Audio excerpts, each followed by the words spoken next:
foodways and identity. When people move from one place to another, food and art are part of the baggage that they carry with them. Bits and pieces of our old worlds get recreated and often mixed in with bits and pieces of the new. In places like the United States, with its highly mobile and heterogeneous population, the processes of mixing, blending, borrowing, and fusing happen constantly and on a grand scale, creating a dynamic, syncretic culture that is rich, fascinating, and sometimes tricky to navigate. Tonight's speakers will help us to navigate that culture more effectively by bringing their different approaches and perspectives to bear on these questions. The program is also, as seems fitting, something of a blend or a mix. We're going to begin and end with some spoken word poetry from Regie Cabico. In the middle, we'll have 30 or so minutes of dialogue between Andy Shallal and Psyche Williams-Forson. And then we'll invite the audience in for about 20 minutes of broader discussion. So make sure that you listen attentively, maybe jot down a note or two so that you can have a question in mind when we open things up for discussion. We'd really like to hear from you. We'll have mics down in the audience too. And at the conclusion of the program, we'll adjourn to a reception out in the lobby. You're all invited to join us for food and further conversation with our guests, whom I would like now to introduce. I don't know, whatever. The mind is funny. First, I'm going to introduce Regie Cabico. Reggie is a Filipino-American poet and spoken word artist. He has been called the Lady Gaga of spoken word. Now, my life's ambition, of course, is to be called the Lady Gaga of something. So, Reggie, I'm officially jealous.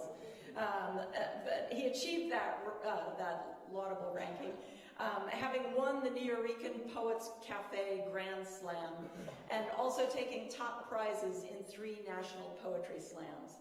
His television credits include 2 seasons of HBO's Deaf Poetry Jam and MTV's Free Your Mind.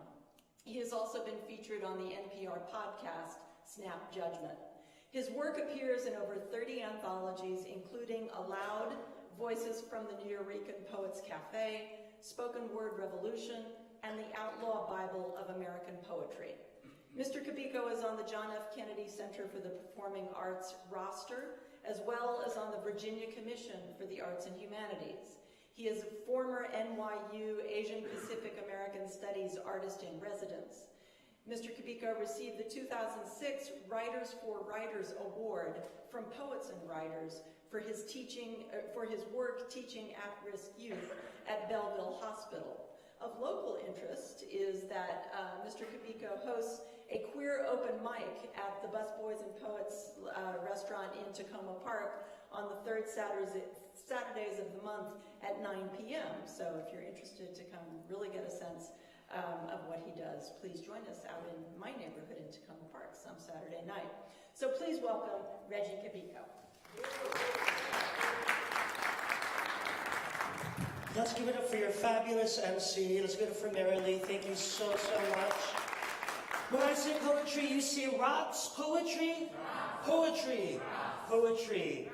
So it's an honor to be here as part of Migrations and this cultural fusion.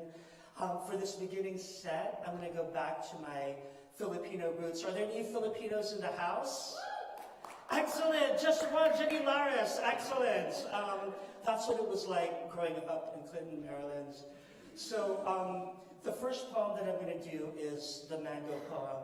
It's the Asian poem of mangoes. You become an Asian poet once you write about the mango thoughtfully, and then you graduate into the next layer. And then the second poem is a short poem from my father. It's called An Afternoon in Pangasinan with No Electricity. So, mango poem. Mother fetches the fruit from the mango grove behind closed bamboo, rips its paper leather cover during midday recess before English class, describes their dance, peaches, plums, cantaloupes, before my first rolled eyes. When the sun blazed on the dust, she let the mellifluous fluids fall in her assignment books, where the mangoes were first planted, mother and infant hid under gravel, swaddled by Lola, my grandmother, after my aunt were tied to the trunk of the first tender mango tree. Mother and daughter living off fallen mangoes, the pits planted in darkness for many years until I was born. We, a family of 5, left the Philippines for California, dodging U.S. customs with the forbidden fruit, thinking, who deprived mother of her mangoes? Head down, my father waved passports in the still air, motioning us to proceed towards the terminal. Mango sleeping in the hammock of her skirt, a brilliant batik billowing from the motion of airline caddies pushing suitcases on metal carts. We walked around mother, forming a crucifix where she was the center. On the plane, as we crossed time zones, Mom unwraps her ripe mangoes, the ones from the tree Lola had planted before she gave birth to my mother, the daughter that left home to be a nurse in the States, who'd marry a Filipino Navy man and have 3 children of her own.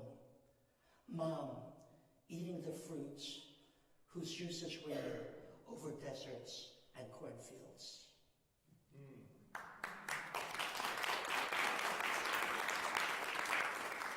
And the second poem I'm going to read is called An Afternoon in Pangasinan with No Electricity. My dad is from the north in Pangasinan, and I wrote this poem when I was there, and there was a brownout, no electricity.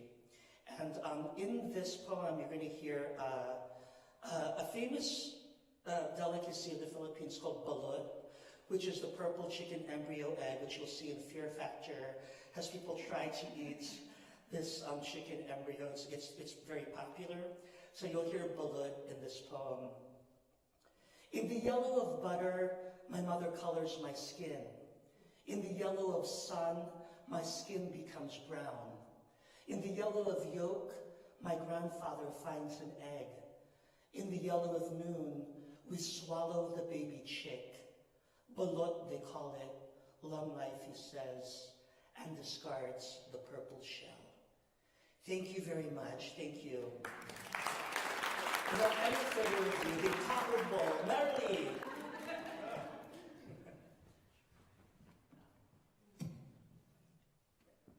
Thank you so much, Regie. And again, we'll hear from Regie a little bit more at the end of the program. It's my great pleasure now to introduce Andy Shallal and Psyche Williams-Forson for the dialogue part of the program. Andy Shallal is an Iraqi-American artist, activist, and entrepreneur. He is also, by the way, a proud College Park Scholars parent. His daughter Nina earned her citation appropriately in International Studies in 2012. Mr. Shallal came to the United States with his family in 1996 when he was 10 years old. He grew up in Arlington and graduated from the Catholic University of America before studying at Howard University's medical school. When he left medical school, he returned to his family's pizza business and embarked on a career as a socially and culturally conscious restaurateur. So Medicine's Loss is the Washington area's restaurant community's game.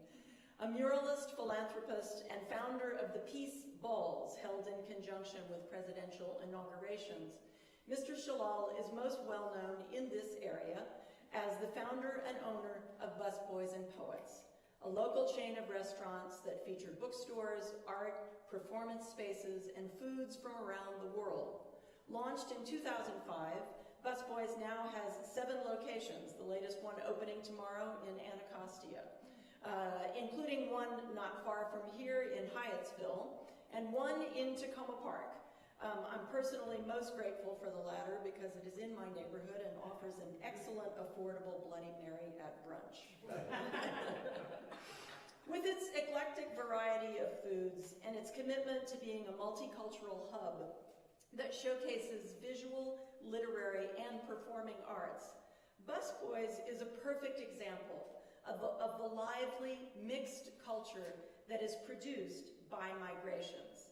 I was delighted that Mr. Shallal was able to accept our invitation to come and talk about the cultural politics of his work in general and of Busboys in particular, and to reflect on how that work is informed by his own experience of migration.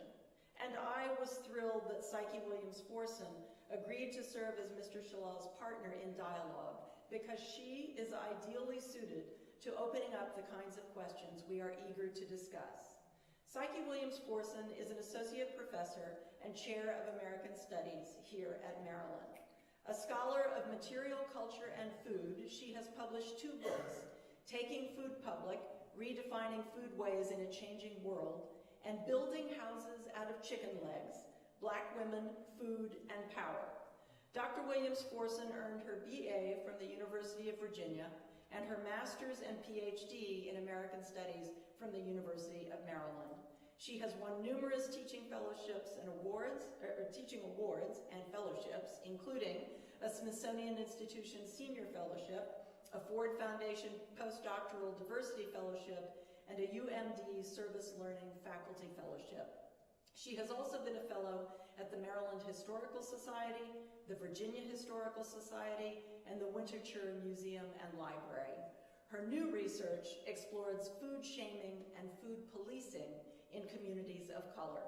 I'm honored to have these remarkable individuals with us today, and I look forward to a lively, thought-provoking program.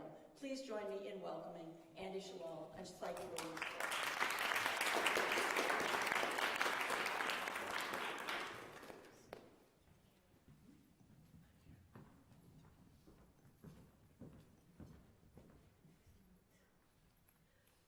Thank you very much. I'll wind up here. Okay. Such a Welcome. polite crowd. I know, They're so like subdued. They're very Wow. subdued. I hope they have some great questions at the end of all of this. So it's absolutely an honor and a pleasure to be here this evening to chat with you a little bit about your work and all of the wonderful things you're doing in the community.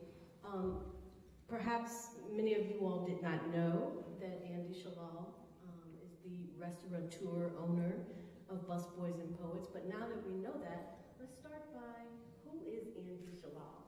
Would you tell us a little bit about who you are? He's a work in progress. I'm still trying to figure that out myself. It's funny, when I got the introduction, my daughter went to school here, but I'm in school here now as well. So I'm just finishing up my EMBA at the Smith School here, business. Any business folks here? Business students? Very good, Rachel. All right. So it's never too late to learn. So I'm always interested in learning different things and discovering more about myself and about the world around me. So I'm a work in progress. Okay. And you have a restaurant opening tomorrow. I do. It's I started the restaurant business over 30 years ago, and to think I'm sitting here when the restaurant's opening tomorrow would have been unheard of even a few years ago. The fact that I'm able to sit here and have this conversation and be relatively calm, I think is remarkable. So it's great. I love it. So how many of you all know the meaning of Busboys and Poets? Just jump right out there and raise your hand. Okay, great. You can tell us. Busboys and Poets is named after the great poet Langston Hughes. How many people know Langston Hughes? I've heard of him, at least, right? Excellent. He's probably one of the most prolific and best-known poets of the 20th century in the United States, a black poet. He is also oftentimes referred to as one of the fathers of the Harlem Renaissance. He was born in 1902 in Missouri and grew up all over the world, frankly, and lived in the Washington area for some time. He worked as a busboy while writing poetry at the Wardman Park Hotel, which is now owned by Marriott, near the zoo. And the story goes that one night in 1924, it was November, a very famous poet by the name of Bacha Lindsay walked through the door of the dining room where Langston Hughes was working. Being a black man at that time, in 1924, it was not a good place for a black man to be here in the United States, and so he was able to get a job as a busboy, and he was not allowed to dine in the dining room that he was cleaning and serving in. But when he saw Lizzie, he recognized him as a famous poet and decided maybe this is his big break. So he had some poetry in his pocket that he had written. He slipped the poetry in front of Lizzie and stood, his distance. And Lizzie looked at the poetry, nodded his head approvingly. And the next day, on the way to work, Langston Hughes picked up the newspaper, and in the newspaper said, Lizzie had discovered a busboy poet. And recognizing that was him, he rushed to the hotel to be met by lots of paparazzi and people trying to take his picture and interview him. I mean, the funny part about that story is, first of all, I don't know how many people remember Lizzie, not many, but he was one of the most famous poets in the United States, but everyone remembers Langston Hughes. But the other part is, to have a newspaper with that headline that's really remarkable when you think about the headlines that we have in the newspaper today. To see a busboy poet was discovered, headline above the fold. Imagine. Good. And your I long for those days, by the way. Yeah, right. The simple days. And so your own creativity for coming up with that name was influenced by that experience, but also by your life experience waiting tables, or? Yeah, my family, as was mentioned, owned a small restaurant. My father was not a restaurateur; he was a diplomat, and he didn't like people very much, which is interesting. He had done his PhD in literature and poetry, and so poetry was very present in our household. But my father opened the restaurant out of necessity. As an immigrant living in this country, it was really hard for him to get gainful employment that he felt comfortable in. And so he decided to work for himself. And that was the idea, to work for yourself. So he opened a small restaurant. He didn't open it, he bought it. It was already operational. And I remember his friend who was trying to sell it to him, who had been suffering some health issues, wanted to unload the restaurant, said, it's really easy, just like unlock the door and wait for people to walk through the door, and you have people cooking and people cleaning and all this, you just have to manage things. And my father said, how hard could this be? And he did okay. Yeah.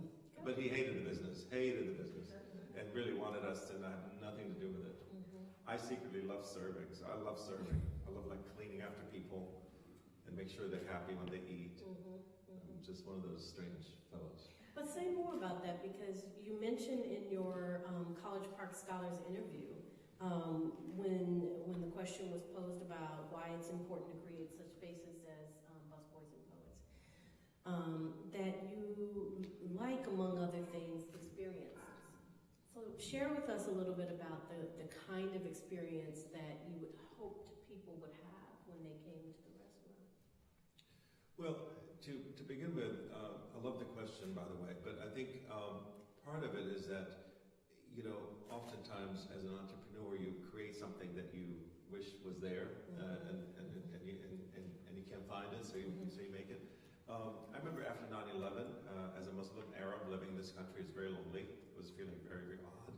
And I wanted to really, because my family moved to the United States, and we really embraced the values that this country has, the freedoms that it offers. But after 9/11, it felt like those values were fleeting. Sure. They weren't really, as solid as we had hoped. And suddenly, if you're Muslim or Arab, you were seen with suspicion and kind of set aside.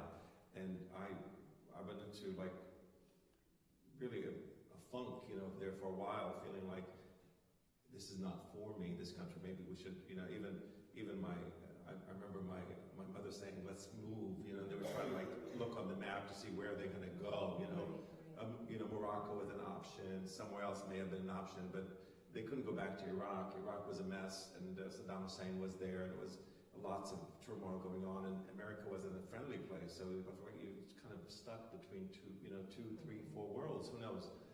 And so the idea of back when 9/11 happened, email was kind of big at that time. People were actually using email, and I could see email going back and forth about some of the things that were going on, and you know, you can see like people kind of building community through that, but yet email only can serve so much. You know, you need gatherings, you need the human touch, you need to be looking at people's faces, and I was really feeling very let down by America.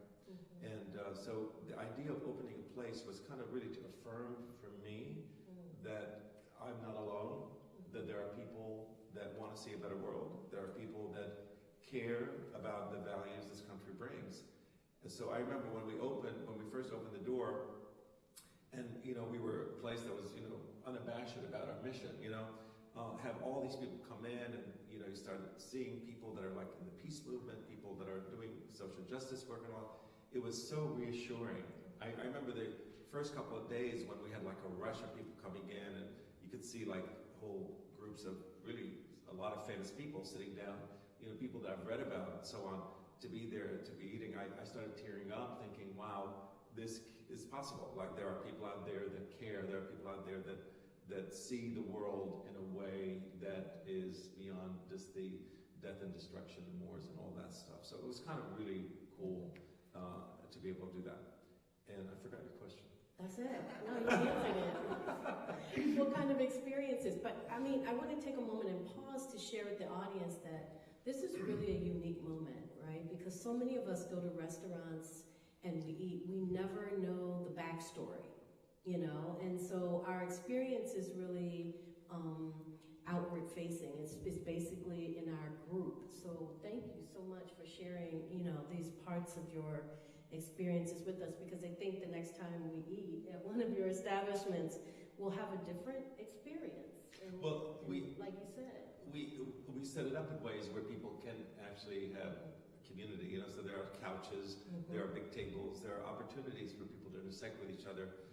We did an event not very long ago where we invited people that either met at Busboys and Poets or got married at Busboys and Poets or something, and we had a packed house of people that actually met for the first time Busboys and Poets. Many of them came with their children, you know, so we helped to, you know, hook up people. Right. So, I mean, having said that, you mentioned a moment ago about the number of celebrities that come through, right? And yet, how many of you all have been to a Busboys and Poets? Okay, good. So, you know, so we feel comfortable there, you know, and so you have achieved, I think, that balance between being a space for celebrities, but also being a space for community. Can you say more about that? Sure. You know, all of our events are free and open to the public. So, I mean, there's a few events that you have to pay a nominal fee, but most of them are free and open to the public, which makes it really kind of cool. And also, there's something very special about eating and enjoying something. You know, that was always my thing. Is like I didn't want to go out to dinner, then have to get back in a car or Uber or whatever, and have to travel somewhere else to go see a show. I thought, you know, if you mix the two together somehow and make it an experience for the evening, it saves you time from getting up and just continue eating. Right. And so that was kind of like the idea behind is how can you create an experience that is just beyond just dining.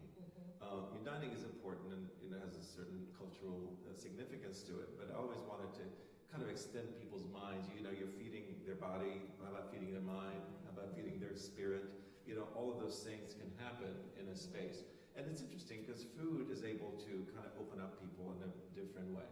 You know, many cultures have the idea of breaking bread, you know, and that idea of breaking bread has a lot of value because it really does bring people together on a different level.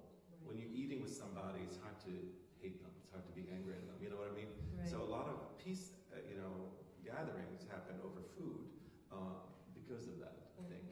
So I always think that food, it's interesting, food disarms us in a way. Let's think of it like even like physiologically.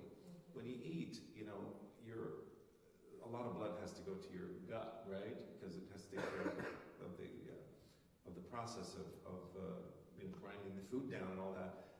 So your brain gets less blood, right? So it has to go down. And I thought, well, when your brain gets less blood, you don't think too hard. You kind of like relax a little bit. Maybe that's the whole idea of opening up your mind. Right. So you're not like overthinking and overanalyzing, and you're letting go a little bit. And I think that's the physiology behind it. I think there's a paper there to be written for somebody. I think so. Yeah, I'm listening, looking at the idea circulating. But you've touched on now another part of your life, and that is that of an artist. Certainly, your restaurants are full and filled with beautiful, different media, I should say. Say a little bit about the kind of work you do in the art world. Well, I always been an artist. I mean, ever since I remember, I've been an artist, and it really started with a teacher who recognized that I could draw. She says, "Wow, that's really good." And that minute that you hear that, you said like, "Oh, I must be good." And he continued doing this. Right. I love expressing myself in art. For years, I stuttered very severely, so I couldn't really talk. I'm making up for it now, but I couldn't really talk, and it was interesting that that experience kind of really made me more introspective, and art was really my escape. So art was a way to express myself, which I still do, and I like to paint all kinds of things and using different types of media, and I paint like landscapes. I love painting landscapes. But they're not like your typical landscapes. They're kind of weird, which just kind of makes it more unique. But they're the landscapes that lack people and animals. So they're like usually roads that don't end, or like clouds that are like really foreboding, or ocean scenes that are like really scary. So I do that kind of stuff. But I don't. Right now, I do mostly murals. So a lot of my art is really to kind of incite and provoke thought in people. The idea came to me when there was a great columnist for the Washington Post. His name was Coleman McCarthy. And Coleman McCarthy used to write this beautiful articles a couple times a week on peace and justice. He was a pacifist and a great guy. And I went to hear him one time in a lecture, and he said, very few people know who the peacemakers are. People know who the generals are and who the presidents are and all that, but very few people know who the peacemakers are. So he holds up pictures of peacemakers, and very few people, can go beyond, Gandhi and Martin Luther King, and that's about where you end. Maybe one other individual, but most of the time it kind of moves out after this. So like the Jeanette Rankins or the Shireen Abadis or people like that are like well known but not commonly known. And so I decided I'm going to do murals representing those folks and get people to think, who is that, and ask the question. So I do those murals in my locations, in my spaces. I just finished a mural actually just a couple of weeks ago in my newest place, as you mentioned, my 7th location in Anacostia, the Busboys and Poets there. We also name the rooms, you may know, after well-known people, so the first room, of course, was named after Langston Hughes. Then we named a room after Zora Neale Hurston. We named a room after Paul Robeson, a room after Howard Zinn, the one here in the Hyattsville location. And this latest room, which we're going to open in Anacostia, is actually named after Marion Barry, and the mayor of Washington, D.C., who was 4 times mayor, went through a lot of hardships, a lot of problems, fell down and came back up, and really became a champion of people who are looking for a second chance. And we believe everyone deserves a second chance, and I think it's great to have folks that can represent that and can uplift people, because everyone makes mistakes, everyone is flawed, and it's how many times you can get up that makes the difference. That's right. And you don't sign your murals? I don't. I always feel, first of all, if somebody says, "Oh, I don't like it," I don't want them to read like who did it. So that's I think the main reason. But the other reason, I always feel like when you sign something, it's like I'm done, and I don't feel like I'm ever done, because I've added stuff to them as time goes on. I'll be sitting eating one day, and I'll look at the mural and say, "You know what? This feels unbalanced here. I need to put somebody here." So I'll go find somebody and stick them up there. Good. Well, food, of course, is another form of art, right? And you have 7 different landscapes, that we all get to to examine up close when we go to your restaurants, or we will be able to. Talk to us a little bit about, and I'm curious personally about whether or not each location certainly has some commonalities, but does each location also have specifics on the menu based on its location? You know, it's a good point. We've talked about it a lot, and there's two schools of thought. We've kind of stuck with the idea of keeping them all the same. One is we want to make sure that the consistency is there, because that's really the most important thing in eating out. You know, people go to McDonald's because it's consistent and because it's great. You know, I mean, I'm sorry I said that. I never want to say anything bad about anybody else's place, but McDonald's is too big to care, so it doesn't matter. Anyway, so I think a lot of times people will go to one location and then they want to go to another location, get the same item, and if it's not there, I get an email or a phone call. My phone is published, so I get like people calling me at midnight on a Friday saying, "How come you're out of chicken? I can't believe it." You know, it's like, okay, let me see what I can do about it. So I'm you know, we debated that. We occasionally will do like thematic things in a specific location. For instance, we sometimes celebrate different cultures. So we did like Cuba Week, and we did Cuban food at one of our locations. We did Brazil Week, we did Brazilian food. We did what other one? Oh, Haitian. Right. We did from Haiti. We did Haitian food in one location. So we've done that, but overall it's the same. It's the same, yeah. What is the influence? What is the muse for the menu? We've heard eclectic to describe the foods. We've heard fusion. What is the inspiration? The inspiration is to get as many people as possible without making anybody feel left out in their dietary needs or their taste or something like that. So we have a great deal of food that's vegan, for instance. We have a great deal of gluten-free items. We have a great deal of non-sugar items. You know, everyone has some sort of issues sometimes with their dietary needs, or they're working on health issues or whatever. And we don't want people to feel left out. We don't want people to have to go, and the person who happens to be vegan has to settle for, you know, steamed vegetables as their option. So they can order just like everybody else and have a great meal. You know, I had vegan Korean barbecue beef yesterday. Wow. It was delicious. Like it tasted like Korean barbecue. You know, and I'm not vegan, but I like to try vegan food because I find it to be very tasty. And it gives people an opportunity to try a range of foods. Absolutely.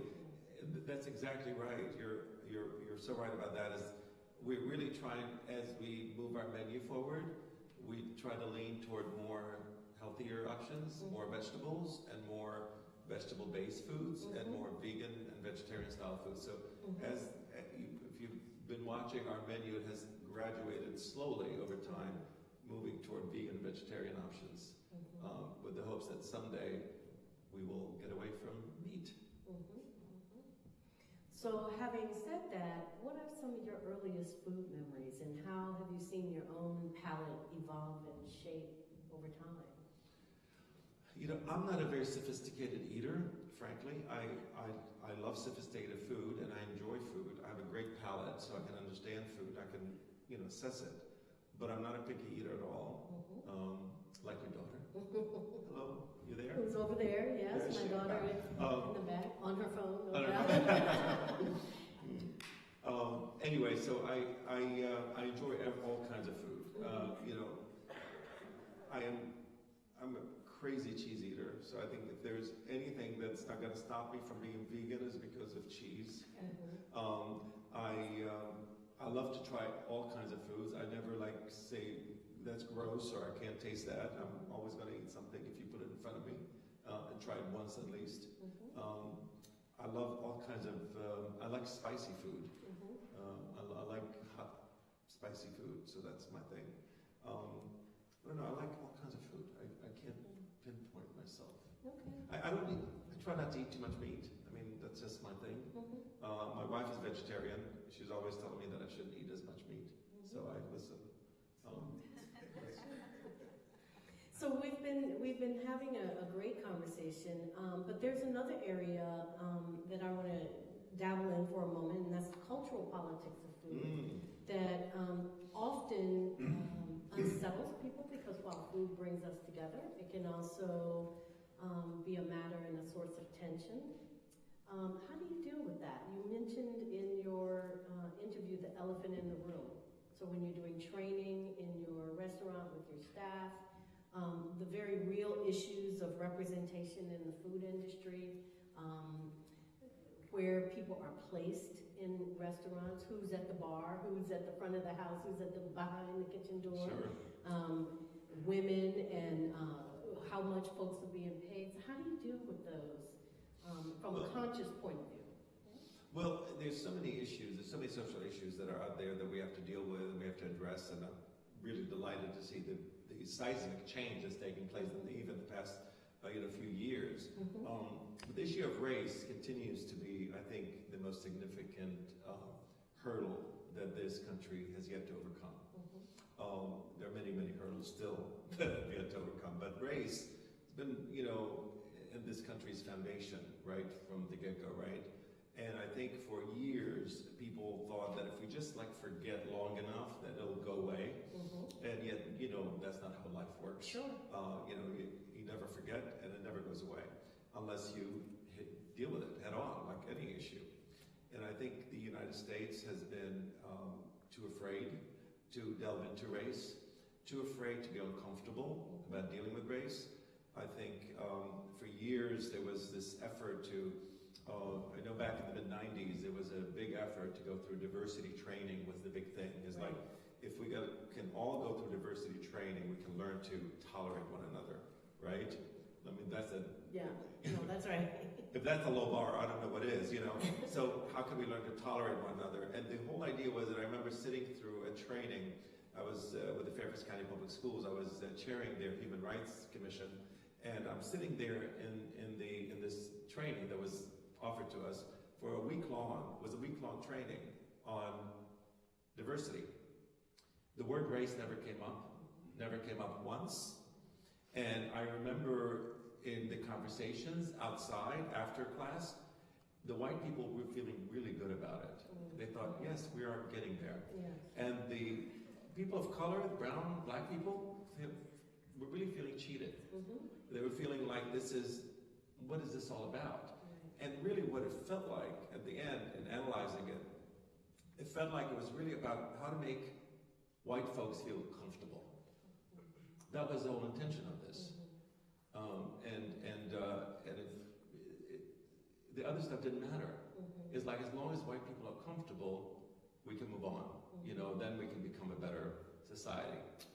Well, it's not how things work, clearly. And I think we're starting to recognize that unless you deal with these issues head on, you really don't deal with them. This whole idea of Black Lives Matter and that movement of Black Lives Matter has been so significant in bringing up an issue that has for many years been swept under the carpet. And when you sweep things under the carpet, they get lumpy and you trip over them. And I think that's what's happened. And so when we do our training in our spaces, we really try to focus a lot on race, because race does play a role almost in everything that we do in America. I mean, it may be a small role in some instances, but a fairly sizable role in others. So race still in America determines where you live, it determines who you marry, it determines what school you go to oftentimes, it determines where you live, what kind of house you buy, it determines your health, it determines your wealth level or lack thereof. So it determines a lot of stuff still based on nothing other than skin color. That's right. And so because of that, we feel like, and it also determines where you go out to eat a lot of times. And a lot of times, food, of course, and dining rooms in the United States have always been fraught with racial tension. You saw the counters in Greensboro, and we saw, the folks sitting there and having ketchup and salt and sugar poured on their head because they're sitting at a counter that they're not supposed to sit on. As a child coming to this country and seeing this from a different country that didn't really deal with race on those terms, it was a very odd, strange thing to see. And I thought, you know what, if there's any contribution that an immigrant who is neither black nor white can contribute, is to kind of shine a light on this issue of race in America that is so odd and so strange. And when you're in it, you don't think of it as being odd. In fact, Langston Hughes was one who didn't really could not get his identity together because he couldn't understand the idea of race in America. It wasn't until he left the United States and went to live in Paris and Moscow and other places that he recognized this is crazy here. Like, people in America are insane about race, that actually could sit in Paris in a bar next to a person of different race and be fine with it. And, you know, but people living in this country, this was the norm. This was what all they knew. And so it became very normal. And so I wanted to sort of change that paradigm. So we do a lot of our training is based on how do you perceive a diner when they walk in through the door? If you're a white server and you have a black couple dining, how do you perceive them? And what is your expectations? And how does your behavior affect their dining experience and your experience in interacting with them? That's right. So you know, a lot of it is subtle, but a lot of it is actually not so subtle. And it's something important. Unless you talk about it and address it, we continue to marginalize people and dehumanize them. So I wanted to get away from that. Yeah, good. Thank you for that.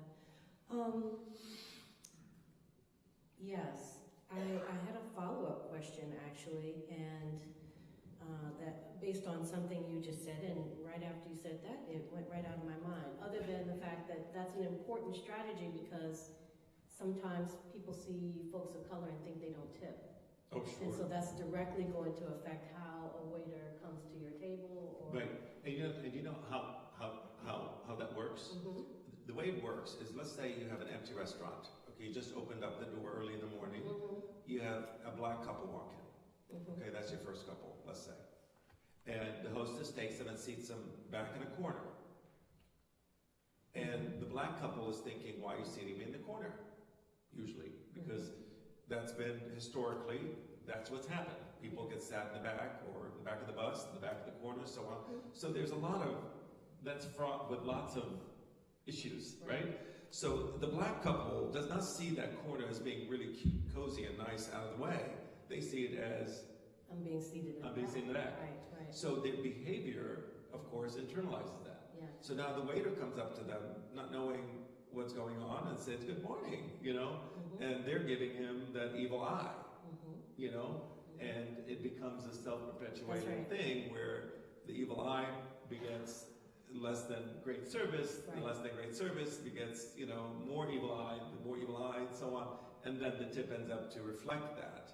And then, of course, for the waiter, it's like, oh, black people don't tip well. That's right. Not understanding the whole layering that brought it to that point. That's usually what happens.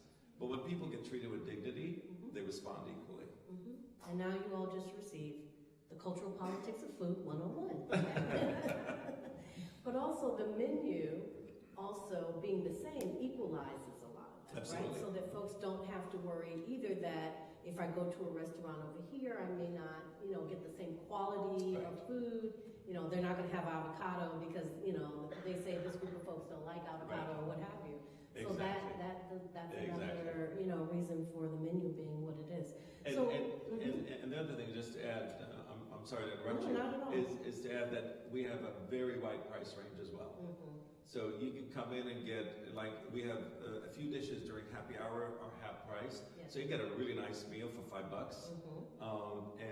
or you can get something for $24 to $25, like a crab cake dinner or something like that. And we try to go the full range. And you know, we're not the cheapest place in the world, you know, oftentimes because we do attract lots of different people, but we try to have a range where people can come from this to here, understanding that we really source our food really, really well, and we don't want to undercut, you know, our purveyors, we don't want to undercut our staff, we don't want to undercut anything in order to bring out cheap food. I think that idea of cheap food is going to go by the wayside very, very quickly. You know, people should expect to pay a decent amount of money for food in order for that establishment to pay its people well, to be able to source the food well, to be able to have a nice environment for, you know, with benefits and everything else that goes with it. But there's still this contradiction, I think, that really cheap food, but they want you to pay $20 an hour to your staff and give them health care and give them, it doesn't come out of nowhere. So, people have to understand that that's changing. You should say it again for the people in the back. I mean, that's a very real experience. People want you to be equitable and fair, but they don't necessarily think they should have to pay for that on the plate. Right? So, excellent. Before we open it up for the audience, I want to ask you one other question, and that is, in many communities, and certainly the African American community, soul food, right, is the sort of pervasive narrative, even though we eat lots of different foods as people of color. But what is your version of soul food? I love soul food. The real soul food. The African American. Yeah, the real soul food. Yeah, like the good fried chicken and those types of things. I mean, there's nothing like a delicious piece of fried chicken. I mean, really, I'm sure there's people that think that's really gross, but it is what it is. It is what it is. I think we try to take soul food and clean it up a little bit. And by clean up, I mean remove some of the unnecessary fat, unnecessary, meat, unnecessary things. For instance, we make a great vegan collard greens. Collard greens oftentimes made with ham hocks or turkey or something like that, and have a lot of, not the healthiest things certainly, but we make them completely vegan and they're delicious. They're really good. Or we'll take, for example, a catfish that is normally breaded deep fried, and saute it instead with a lemon butter sauce on it, and a corn cake and some vegan collard greens. So those types of little changes are really well received by folks that have traditionally eaten those foods or want to indulge in those foods, but don't want to have to put up with all the calories and all the other things that come with it. So we try to kind of do a little bit of tweaking to traditional soul food that makes it equally tasty but not as unhealthy. And yet it remains soul from the standpoint too of politics, right? Because few people realize that soul food was actually a political term that was coined during the 60s, right? Absolutely. And so it was designed, it was coined and created to define a way of life. Yes, and absolutely. I think Busboys and Poets helps to define that way of life, right? And, so, and has African roots to it as absolutely, well. Absolutely. So, great. Well, let's open it up for some of you maybe to ask some questions of Mr. Shallal or get your curious questions answered about Busboys and Poets. Yeah. Do we have a mic? I thought we had mics coming. Oh, there's a mic right there. If you could just, or someone will bring it to you.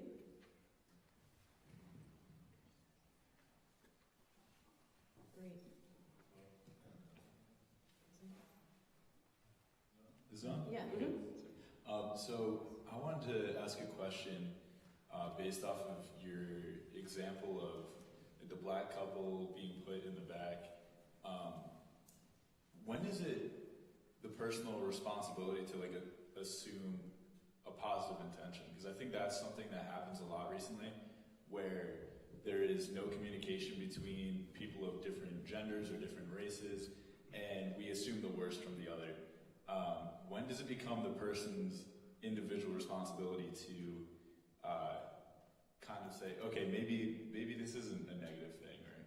Because I think that when there's no communication between the two, we assume something so negative that before you even have an exchange of words, you're already enemies with this person. So is there a way to go about starting the dialogue or just taking the own responsibility to do it?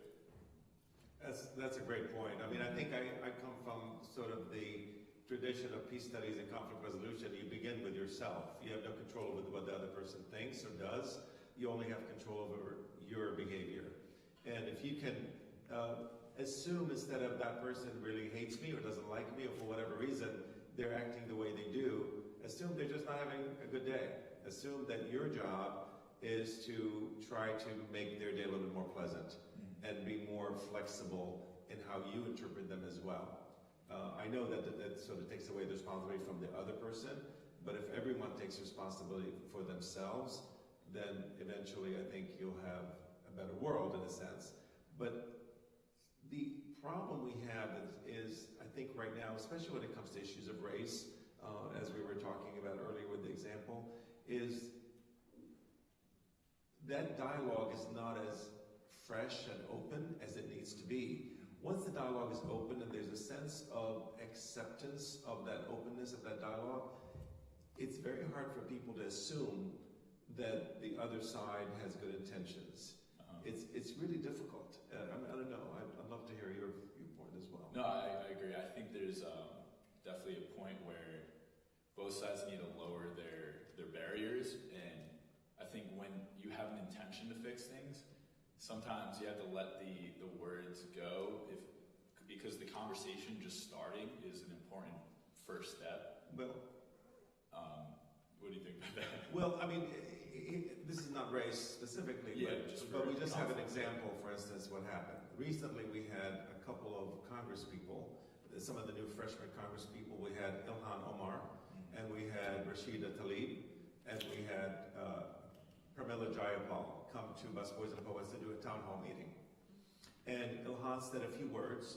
They're very forceful women. Ilhan and Rashida and Jamila, Pramila are very forceful women. You know, they'll speak their mind. They're more like activists than politicians. And Ilhan said something that was interpreted as anti-Semitic. It wasn't anti-Semitic. That's not her intention at all. But yet they ran with it. Okay. And now, like, you know, the media is on it, and the Twitter feed is on it, and everybody's jumping on her and so on. And she's saying, no, that's not what I meant, but they don't want to hear it. You know, so it's really difficult in this age of social media and quick responses to have any kind of chance to say, let's have a little nuance to this, let's have a little conversation around it. So, so much so that the Congress is about to put out a resolution to sanction her. Like, seriously. Wow.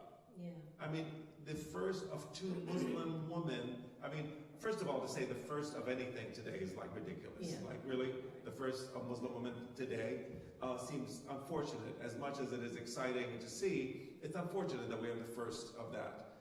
But aside from that, to take her to task at such a level feels a little bit ridiculous, Yeah, frankly. definitely.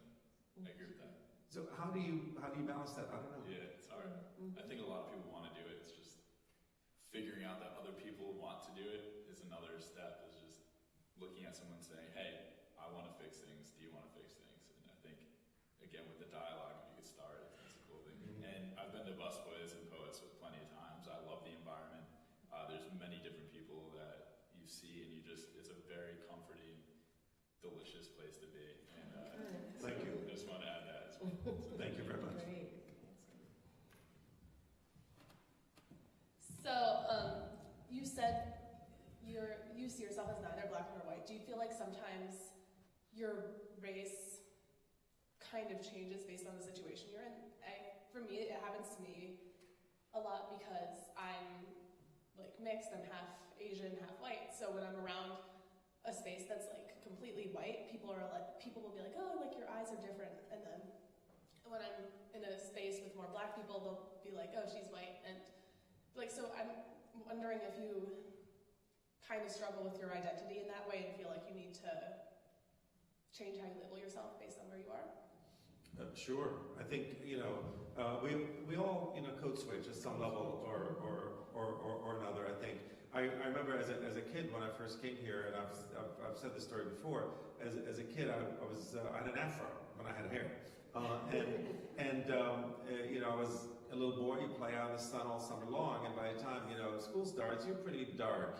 And you're dark with an afro. Back in 1966, there wasn't a lot of, you know, variation. You were either black or white. And so I would probably fall by just looks, I would fall into the black category. But by culture, I didn't fit into there. I didn't fit in the white category either. So I was in this kind of like in between. I remember the black girls would say, "Oh, I think he's high yellow." And I had no idea what that meant as a child. High yellow meaning that you're you're of some sort of mixed race, where you have like light-skinned black person. But that was, strange to hear that kind of commentary about it. And it was even stranger to see our obsession with race in this country. I thought that was really, really strange. And I'm not saying that there's no reason for it. There's definitely a reason why we're obsessed with race in this country, and we should be obsessed with race. I feel like in order for us to become post-racial, we have to become more racial. You have to go through that process. You can't just skip over it. Right. Because that's what we're trying to do right now. We're trying to mix it into this Velveeta soup of diversity, and let's all say that we have something, about us that's different. Well, it's not the same. Being black in America is very different than being an Asian in America, or being Latino in America, or being disabled in America, it's very different than all these things. And I feel black in America is the first. That's the first of the line for me. Like, that should not become like, okay, well, let's all stand on the same line and let's all move forward together. It doesn't work that way, because that cheats black people.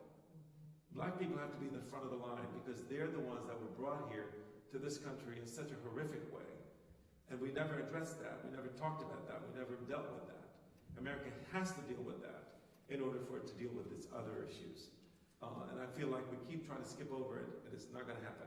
We got to deal with it first, and then we'll deal with other stuff. Okay, great. One here and then one down here as well.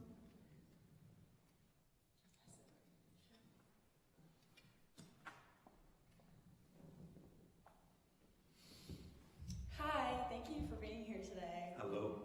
I'm interested in, you were talking about around 9/11, you felt a little odd here in America, and you felt that the freedom values that you came here for were almost fleeting.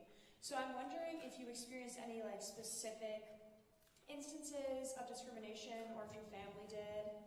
Can you think of any specific ones? Yes, very, very much so. I remember, this is a strange story, when the day of 9/11 that it happened, I happened to be downtown. I was working downtown, and I finally, when I was able to go to get a hold of my wife at home, we were talking, and I stayed in town till about 10 or 11 o'clock at night. And on my way home, I went back home, and she called me, and she said, just want to warn you, there's a lot of flags in our neighborhood. And she knows I don't like flags. I always find flags to be very divisive and represent, kind of nationalism and sense of overt patriotism that can become really kind of toxic. So I remember arriving, and it was night, so we went to sleep, woke up the next morning, and we lived in a cul-de-sac in suburban DC. And we came out, and all the neighbors were out. Everybody was talking to everybody else, and we came out, and there was about 10 houses in our cul-de-sac. There was exactly 10 houses in our cul-de-sac. There were 9 flags. Ours did not have a flag. I never had a flag. I don't go buying a flag, but I was shocked that people have flags in their homes. Like, how does this flag just appear? Wow, people have flags in their homes. So anyway, everybody had their flags, and I remember our neighbor, Tracy, she comes up, she says, "Hi, Andy, how are you? Isn't it horrible what happened?" I said, "Of course it's horrible what happened." She says, "Do you all need a flag?" And I said, "We're good, we don't need a flag." She says, "Why don't you need a flag? Do you have one, and you forgot to hang it, or what's the deal?" And she was really shocked that we don't do flags. So I said, "I really don't like flags. I find them divisive, I don't like them." And she was looking at me with this really strange, says, "I'm Muslim, Arab, and I don't want a flag on 9/11, God forbid, So it became very, very kind of testy, the conversation. And I pushed back.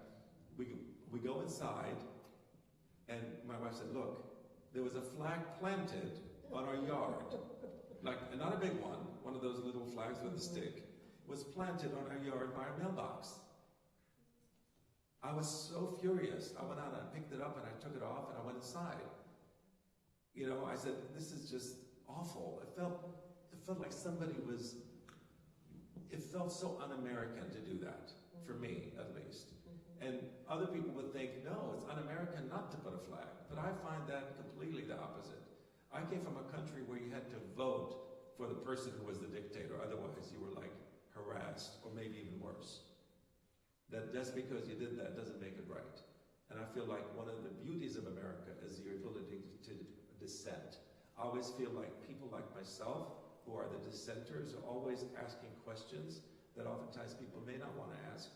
Are the insurance policy of America? We are the ones that are actually saying, wait a minute, you know, we know what fascism looks like because that's where I came from. And I know fascism looks like when everybody starts to go lockstep without asking questions, moving in a direction. So I'm very conscious about patriotism and how it's interpreted and all of these things. Okay. And I have no idea if I answered your question. Yeah, it's really, If I could just interject, it's really fascinating to me that the trauma for you as a Muslim in the United States in the wake of 9/11, but the way you narrated it before sort of led more or less directly to the establishment of Busboys and Poets In many ways. as a culturally diverse, Absolutely. a highly inclusive space, Absolutely. which is another expression of America. Absolutely. Right? A sunnier, more optimistic expression. You know, I asked Howard Zinn one time, the great historian who actually became a very personal friend for many years. I asked Howard Zinn, I said, what keeps you so optimistic? He writes about the most horrific things that have happened in this country over history, but he also writes about some moments that are really pretty amazing. Yeah. And he said it's those moments where people rise and really pull together and make things happen and make change that is amazing, like ending child labor laws or things like that, or bringing about child labor laws. These are the things that inspire him. So these are the things that keep him smiling all the time. There was another question. yeah, right here? Yes. I actually had two questions, but I don't know if we have time for both. So I guess my first question, you mentioned you went to medical school. Obviously, you're an entrepreneur. Can you talk a little bit about your academic path when you went to college, when you went to medical school, and then what changed the trajectory of your career? What is the activism that I had? What changed the trajectory? What changed the trajectory of my career? I was forced to seek a pre-medical and medical school path by my parents, and I had no interest at all in that. I would have been a horrible doctor. I think somebody mentioned that it's the loss of the medical profession that no, the medical profession lost nothing by having me not be there. So I'm really glad that I didn't go in that route. I get grossed out by blood. I don't like sick people. I'm kidding, but I really don't like to be around that kind of environment. Anyway. For me, it was kind of like really trying to discover what I wanted to do, because I didn't know what I wanted to do. When I dropped out of medical school, I had no idea what I wanted to do. I just thought, like, this is not what I want to do. And so I started waiting tables because I knew how to do it. It's fun. It's instant money. I don't have to worry about waiting for a paycheck at that time. And so it was just something that I wanted to do just kind of temporarily until I figure it out. And I realized that I really liked this. Like, I really loved serving. I loved waiting tables. I loved making people happy when I take care of them and put food in front of them. And I loved the power of food. I think that was really what excited me about it. Food is very powerful. Like, you serve somebody a good meal, they're ready to invite you to their home. And, like, sleep with you. And, like, do whatever they want. It's amazing how quickly people, like, become soft when you serve them a good meal. I've been invited to parties, I've been invited to weddings, I've been invited on trips, on yachts, you name it, just because I met somebody for the first time and served them a good meal. Like, it's that personal. So I really was intrigued by the fact that food has that capability. And I thought, wouldn't it be cool to use that as a way to create community, bring people together, and then maybe influence them at some level. I mean, that's my kind of like secret thing right behind my head, is that once you have people in your space, you can have art, you can have music, you can have programming, you can have things that begins to kind of provoke them into thinking differently, maybe. And that's kind of the reason why I wanted to do it. You had a follow-up? It was completely Okay. So switching, I guess, gears a little bit. You use race when training your staff. Do you ever get any type of resistance from them? And if you do, how do you deal with the resistance from people who don't necessarily want to acknowledge that race is still an issue? Great. That's a great question. I don't get a lot of resistance. I own the place, so that may be one of the reasons. But I think some people do get uncomfortable. I begin by making myself uncomfortable, honestly, and I think that's one way to sort of approach people is by making yourself vulnerable. So I make myself very vulnerable to them, and I think they really appreciate it. The fact that the owner of the place is sitting with them to have a conversation, because when we tell them, look, you have an orientation, you have to meet with the owner. Okay, so that's kind of the thing. And they think, I'm going to tell them about what to wear, what not to do this and that. And so they come very stiff. They come really uncomfortable. When they sit down and I start telling them stories about race, they're like, okay, this is cool, this is interesting. And then they start to open up. And it's really quite remarkable to see. Every gathering I've had, I have to say, I don't think without a fail at this point, we've had probably a few hundred at this point of trainings that I've done. There's tears, there's hugs, there's smiles, and there's an opportunity to experience something outside of yourself. And I feel like if you're going to bring people, look, my intention is obviously to make a better business. I mean, that's really, that's what it is, right? If you were to bring people from different backgrounds, different racial backgrounds, different ethnic backgrounds, different class backgrounds, you put them together in a room and tell them to go work together. It's very difficult to have any kind of harmony between them because they see each other flat. I'm black, you're white, you must be blah, blah, blah. That kind of thing. Or I'm a woman, you're a man. I have tattoos, I have a nose ring, I have whatever. All these things have certain messages that go through people's heads. Unless you hear the story. Once they have a conversation and they hear the stories, I get goosebumps every single time.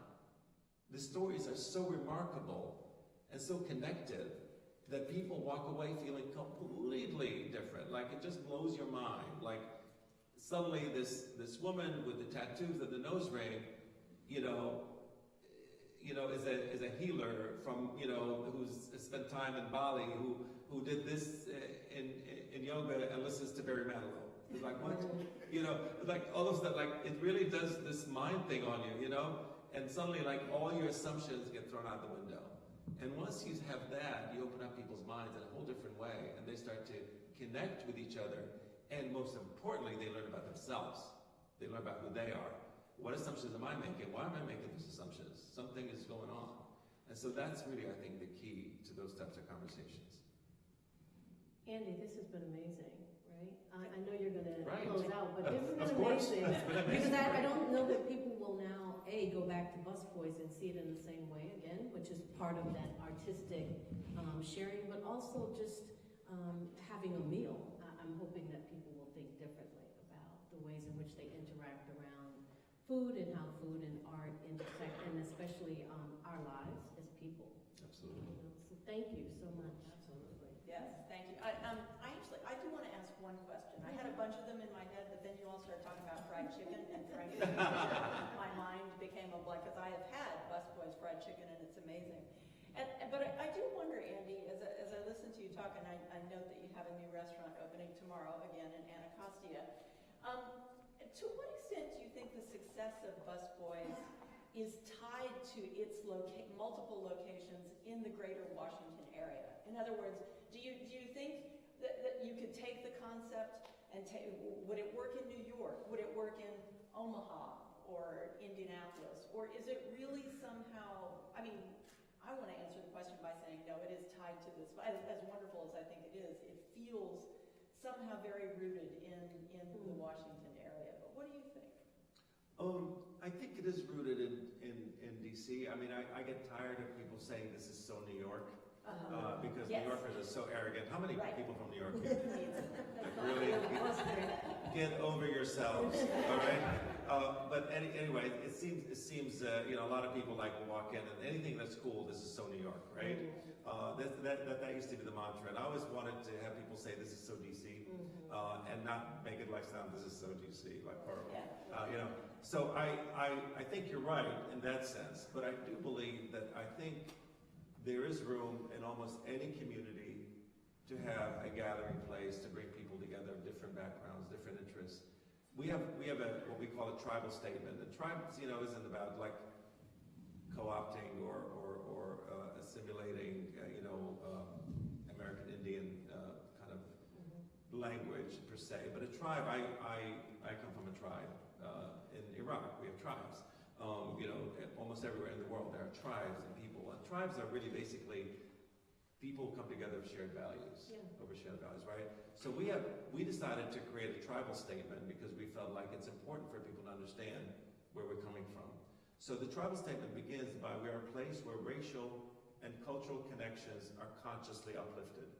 We wanted people to feel uplifted when they walk in, no matter what background or race you're from. We're a place to bring art, culture, and politics and intentionally collide them. So we really try to bring art, culture, and politics because politics, a lot of times people don't want to deal with politics, but politics deals with you. So you gotta deal with politics, one way or the other. And we are a place to take a deliberate pause, to feed your mind, body, and soul in the sense that people need to sometimes just take that deliberate pause and really kind of purposely, intentionally stop for a moment. So it's conscious, it's intentional, it's deliberate. We believe by bringing those things together, you can actually begin to transform a community at some level. And so I really do believe that it can transcend the DC metropolitan area. I'm not sure I'd be able to do it, but somebody else, maybe the issues there are different that they want to address. Maybe the focus may be different. We do that here. You asked, I think earlier, if the food is different and different. Some of the programming is different. Like in some areas, there's like in Tacoma, we'll do like trivia on politics. So the trivia there is fun because people are they're social justice-y folks. They want to make sure that the world is better and so on. And they want to show off their ability to answer questions that are trivial. But it's so we'll do that, or we'll do some book talks that are specific to certain parts of the area. Like in Arlington, for instance, there's a lot of environmentals. So we focus on environmental issues there. And of course, in Anacostia, we're going to focus a lot on gentrification and issues that deal with displacement and cultural changes. In Hyattsville here, we draw from a big swath of Prince George's County. So we'll do stuff on Latin American issues. Things like that I think are specific to different communities. So I think it could go elsewhere. Right. Well, we want you to stay here, though. So. Thank you. Thank you. I want to bring Regie back to offer the sort of poetic benediction to the program. But before I do that, I just want to thank Andy and Psyche for an extraordinary conversation. We do so much event planning in College Park Scholars, and it's really wonderful when the reality lives up to the planning and the hopes and the dreams for the event. I hope that you all have enjoyed this as much as I have. So thank you. Thank you. Thank you.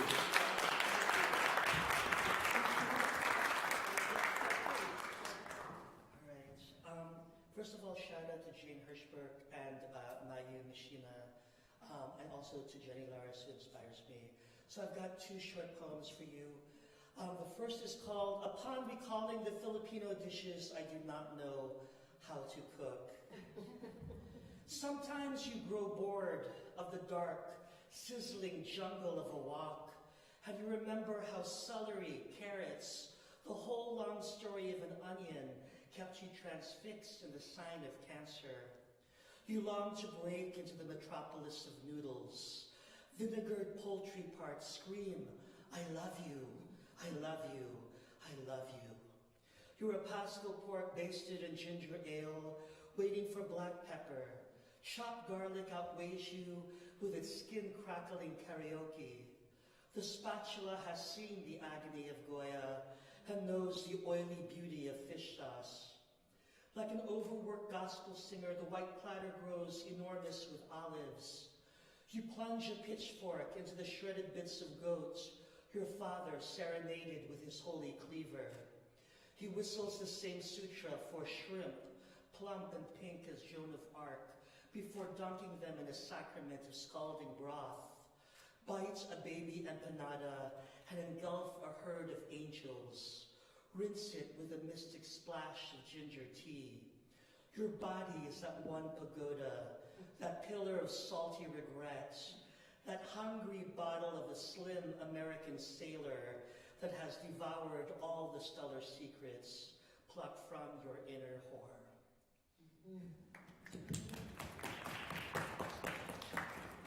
And closing with this last piece, going back to my family story, this piece is called An Asian in the Sun. And referencing Langston Hughes, I was going to write a play about an Asian cast who does Raisin in the Sun, and it just gets all controversial and complex. And I never wrote the play, and so I held that title for years, so I just decided to bring out my biography, An Asian in the Sun. I was named after a plumbing service in Baltimore. Regie sounded like my father's name, Reynaldo, ray of light, ruler, counselor. At 3, I listened to Disney records, memorized all the stories of princesses and wicked stepmothers. Mall shoppers threw money at me. At 5, I was lost in a grocery store and found my way home. My mother yelled at my father. To this day, I have an excellent sense of direction. At 11, I knew that I'd be an entertainer, and I recited the Christmas gospel with so much emotion, the nuns wept. At 16, I knew I had to go to New York if I was going to be an actor, never knowing that I would never be Asian enough for the industry. By the time it was 23, my family lost their home, evicted, their furniture left on the streets, and I wrote my first poem. My family is shattered like so many pieces of scattered glass on an island that I've stepped on. 5 years ago, my awards and certificates were given to me in a cardboard box. Last year, I threw them all away in the dumpster when I moved to Mount Pleasant. I survived this American dream, deferred, and the loss of a mother who thought Lady Liberty would be this beach she saw watching Hollywood blanket bingo films. But today, I lose myself in poetry, on stage, always trying to hold myself together, finding my way home. Thank you.